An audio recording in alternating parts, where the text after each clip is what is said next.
तो मैं राजेश कुमार आपका फिर से स्वागत करता हूं मेरे YouTube channel Rajesh official the cop में। और जैसा कि राजस्थान पुलिस कांस्टेबल का जो एग्ज़ाम स्थगित हुआ है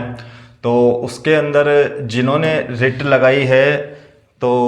उनके मार्क्स अच्छे थे, इसलिए उन्होंने रिट लगा दी कि सर हमको क्यों नहीं शामिल किया गया। लेकिन बहुत से लड़के ऐसे कमेंट कर रहे थे और ऐसे पूछ रहे थे कि सर जिन्होंने रिट नहीं लगाई उनका क्या होगा। तो आज हम उसी चीज़ के बारे में बात करने वाले हैं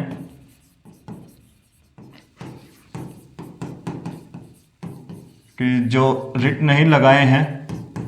उनका क्या होगा। तो दोस्तों मैं एक बात बता दूं आपको, जो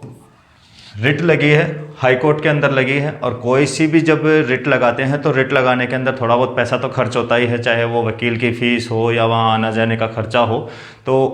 सब जो भी लड़के हैं, क्योंकि प्रॉब्लम सबको होती है लेकिन रिट कुछ लड़के ही लगाते हैं। तो अब कई लड़के ऐसे पूछ रहे थे कि सर जिन्होंने रिट लगाई है उनको ही फ़ायदा होगा या फिर जिन्होंने रिट नहीं लगाई उनको भी फ़ायदा होगा। तो दोस्तों जो रिट लगी है वो आपकी हाई कोर्ट के अंदर है, जो मैटर चल रहा है वो हाई कोर्ट के अंदर है। और हाई कोर्ट में रिट लगने के कारण जो भी एग्ज़ाम स्थगित हुआ है, तो जो आपका एग्ज़ाम है वो जो हाई कोर्ट जो फैसला करेगा, तो लड़के पूछ रहे थे कि सर अब वो उनको ही फ़ायदा होगा या हमको भी उसके अंदर कुछ फ़ायदा मिलेगा। तो देखो दोस्तों, जो भी हाई कोर्ट के अंदर रिट लगी हुई है तो हाई कोर्ट जो फैसला देगा, हाई कोर्ट कभी भी एक तरफा फैसला नहीं करता है, ठीक है। आपको एक तरफा फैसला देखने को नहीं मिलेगा उसके अंदर। हाई कोर्ट अगर कोई भी फैसला देता है इस रिट के ऊपर, तो उस रिट के या उस फैसले के क्राइटेरिया में जो जो आएंगे उन सबको उस चीज़ का फ़ायदा मिलेगा। ऐसे मत समझो कि आपने अगर रिट नहीं लगाई है इस एग्ज़ाम के अंदर और कहीं दूसरे लगा चुके हैं तो केवल फ़ायदा उनको ही मिलेगा या फिर जो रिज़ल्ट आएगा उनके लिए ही स्पेशल आएगा, नहीं। उसके अंदर आप सब भी शामिल होगे अगर जो हाई कोर्ट ने जो जो क्राइटेरिया फिक्स किया है, जो जो प्राथमिकता है उसमें बताई है, अगर वो सब आप भी पूरी करते हो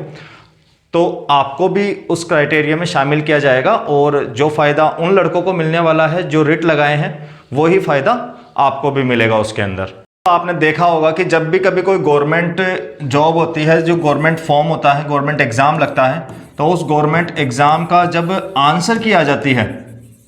आंसर की जब आउट हो जाती है, तो आंसर के आउट होने के बाद में गवर्नमेंट क्या करती है कि उस आंसर्स के ऊपर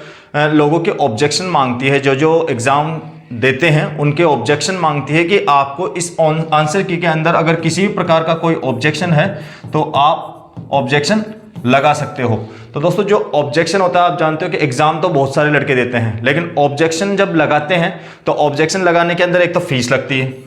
तो सारे के सारे लड़के तो ऑब्जेक्शन लगाते नहीं है। और प्रॉब्लम सबको होती है, जिन जिन क्वेश्चंस के अंदर प्रॉब्लम होती है और जिन लड़कों ने वो क्वेश्चन सॉल्व किया है, प्रॉब्लम तो उनको भी है, लेकिन क्या करते हैं वो उसके अंदर ऑब्जेक्शन नहीं लगाते हैं क्योंकि उसके अंदर फीस भरनी पड़ती है और इस फीस के चक्कर में कम ऑब्जेक्शन लगते हैं। तो जितने लड़के एग्जाम देते हैं वो सारे के सारे ऑब्जेक्शन नहीं लगाते, कुछ लड़के ही उसके अंदर ऑब्जेक्शन लगाते हैं। लेकिन आपने देखा होगा कि जब उस ऑब्जेक्शन का रिजल्ट आता है, चाहे अगर वो ऑब्जेक्शन सही निकलता है तो उसका जब फ़ायदा मिलता है, हो सकता है कोई क्वेश्चन का आंसर्स गलत दे रखे हों या फिर कोई क्वेश्चन गलत हो या फिर जो गवर्नमेंट ने उस क्वेश्चन का आंसर फिक्स किया है वो गलत हो, तो उसकी वजह से अगर वो जो ऑब्जेक्शन के अंदर अगर वो सही होता है तो जो उस ऑब्जेक्शन का अगर फ़ायदा होने वाला होता है कि सपोज हो सकता है उसका बोनस मार्क्स मिलेंगे या फिर उस क्वेश्चन के नंबर काटे जाएंगे या फिर जो लड़कों ने बताया है वो आंसर सही होगा। तो इन सब चीज़ों के ऊपर जब भी कोई फाइनल डिसीजन आता है, ठीक है, वो किसी भी प्रकार का डिसीजन आए तो उस डिसीजन का फ़ायदा क्या होता है, सारे लड़कों को मिलता है। ऐसे नहीं है कि जिन्होंने ऑब्जेक्शन भरा है उनको ही मिलता है, उसका फ़ायदा जो भी हो, चाहे वो क्वेश्चन कट हो जाए, चाहे उसका बोनस मार्क्स मिले या उसके मार्क्स रिलीज हो जाए, कैंसिल हो जाए, तो वो सबके लिए ही सेम होता है। तो वो का वही जो परिणाम है वो आपका इस रिट के अंदर होगा, ठीक है। तो जो भी रिट का फैसला आएगा, हाईकोर्ट जो भी फैसला करेगा, चाहे वो आपके पक्ष में हो या आपके विपक्ष में हो, तो उसके अंदर जो भी उस क्राइटेरिया में आएंगे वो सारे के सारे ही उनको फ़ायदा मिलेगा उस चीज़ का, ठीक है। और वैसे फैसला आपके हक में ही आता है, तो आपको जो भी लड़के जिन्होंने रिट नहीं लगाई है लेकिन अगर उनके मार्क्स उस हिसाब से आ रहे हैं और उस फैसले में अगर वो भी आते हैं तो फिर उनको भी इस चीज़ का फ़ायदा मिलेगा। तो आप इस चीज़ के बारे में मत सोचिए कि सर हमने तो रिट लगाई नहीं है तो हमको फ़ायदा मिलेगा या नहीं मिलेगा। हाई कोर्ट कभी भी ऐसे नहीं है भाई किसी एक आदमी के लिए फैसला सुनाता है, वो सबके लिए ही होगा, जो भी आएगा वो सबको ही फ़ायदा मिलेगा उस चीज़ का। ठीक है दोस्तों, तो आप तो केवल अपनी तैयारी में लगे रहिए। अगर आपको अभी भी लगता है कि हाँ हमको जो मार्क्स मिले हैं उस हिसाब से हमारा नंबर आ सकता है, तो आप आराम से फिजिकल की तैयारी कर सकते हैं, क्योंकि उसको जहाँ तक है जल्दी ही इसका फरवरी के अंदर रिजल्ट आने के लिए बता रहे हैं कि हाई कोर्ट का रिजल्ट जो है वो फरवरी में आएगा। तो फरवरी में जैसे रिजल्ट आएगा तो हो सकता है आपकी जो भी फिजिकल की लिस्ट हैं, जो भी लड़के रह रहे हैं जिन्होंने रिट लगाई है, जो उस क्राइटेरिया में आएंगे, और विभाग अगर उसका सही जवाब नहीं दे पाता है जो हाई कोर्ट ने पूछा है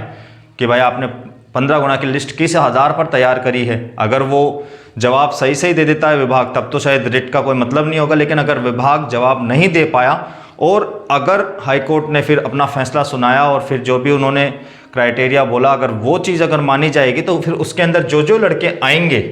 ठीक है, चाहे वो रिट वाले हों चाहे जिन्होंने रिट नहीं लगाई हो लेकिन फिर भी नंबर अच्छे आ रहे हों और सेलेक्ट नहीं हुए हों, तो उन लड़कों को भी उस चीज़ का फ़ायदा मिल जाएगा। तो आप इस तरीके का कोई भी दिमाग के अंदर मत लाइए कि हमने रिट नहीं लगाई हमको फ़ायदा नहीं होगा।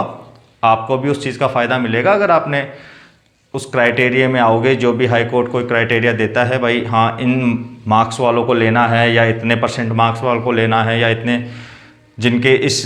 इतने कोई भी कट ऑफ निकाल दे उस कट ऑफ के आगे वालों को लेना है, तो जो भी होगा वो सबके लिए बराबर होगा। तो आप इस तरीके की किसी प्रकार की आप चिंता ना करें, वो आपको भी उस चीज़ का फ़ायदा मिलेगा। ठीक है दोस्तों। और दोस्तों जो भी लड़के फिजिकल पास कर चुके हैं, जिनका अगला एग्ज़ाम, अगला जो भी लक्ष्य टारगेट जो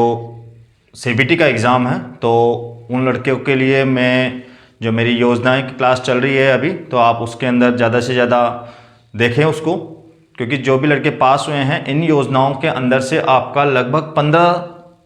15 मार्क्स से ज़्यादा का क्वेश्चन आपको इसके अंदर मिल जाएगा, क्योंकि ये नया टॉपिक ऐड हुआ है और इसके अंदर से आपको अच्छे खासे मार्क्स देखने को मिलेंगे, बहुत अच्छे क्वेश्चन बनेंगे इनमें से। तो आप इन लेक्चर्स को लो और इन पे ध्यान दो, पूरा वीडियो देखो उसका, क्योंकि आप वीडियो देखते नहीं हो, केवल नाम पढ़ते हो, नाम पढ़ने के बाद में आप उसके अंदर से क्वेश्चन पूछना शुरू कर देते हो। तो दोस्तों मैं सारे कमेंट नहीं पढ़ पाता हूँ, तो मैं टाइम निकाल के आपके लिए वीडियो तैयार करता हूँ, तो आप उसको देखो, क्योंकि उसके अंदर जो मैं नोट्स बना रहा हूँ, जो भी आपको PDF दिखाई दे रही है वो पूरी मेरे द्वारा बनाई हुई है और वो PDF मैं आपको प्रोवाइड करवाऊँगा थोड़े दिनों में ही, क्योंकि अभी क्या है थोड़ा मेरा टेलीग्राम का चैनल थोड़ा वर्क नहीं कर रहा है, इसकी वजह से अपलोड नहीं कर पा रहा हूँ। तो जैसे ही वो ठीक होता है मैं आपको उसका लिंक भी शेयर कर दूंगा और आपको सारी की सारी PDF वहाँ पर मिल जाएगी। ठीक है दोस्तों, बाकी आज की वीडियो में इतना ही, और कोई बात होती है तो मैं लेके आऊँगा आपके लिए। तब तक के लिए जय हिंद।